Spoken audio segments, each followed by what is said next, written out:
Yo, what's up? Welcome to the first video in a series of many about production management.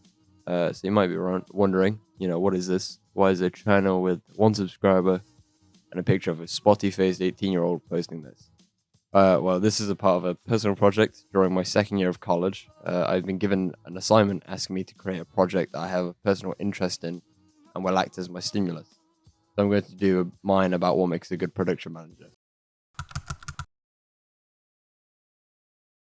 You may ask, why do you want to do it about what makes a good PM? The reason for this is because I have a huge interest in production management and will hopefully be professional within the live tech events industry one day. Also, I want to create this to help myself become a better PM and also help other practitioners that want to become a PM or better improve their skills as a PM as well.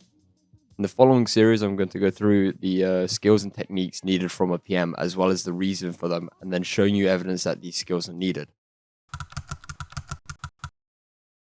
New practitioners to the industry or people who are not completely clued in may ask, well, what is a PM?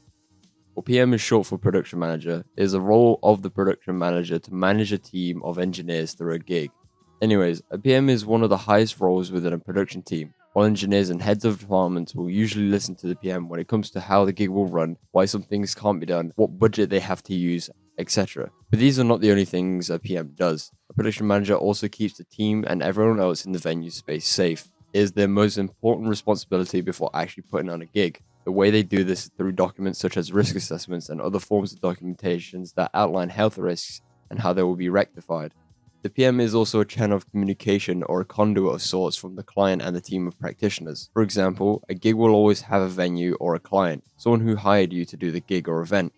They will usually want the gig to look or sound a certain way.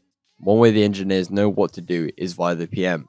The PM will often have back and forth communication with the client to agree on the final outcome of the event. However, not all gigs will run like this. Sometimes the whole team will talk to the client as well as the PM, but sometimes if it is a small production team, an event, and there is no PM, then the team will talk to the client by themselves. But that is besides the point. The PM ultimately is the big boss man who people go to when they need help with design choices, equipment, something's going wrong, etc. So you now know what this is and also what a PM is. The last thing I want to cover in this quick introduction is the timeline of the video series. The first video within this series is obviously this one, which will then be followed by the skills needed, which will talk about the skills a PM needs.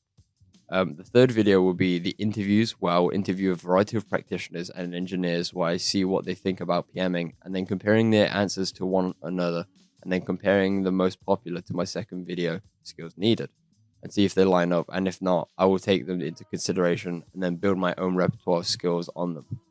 The fourth installment will be an observation video. I'll observe a production manager in the year 1 class of my college and then compare that to myself and then to an external PM who has been doing the job for a few years. This will be called the level of experience and PMs.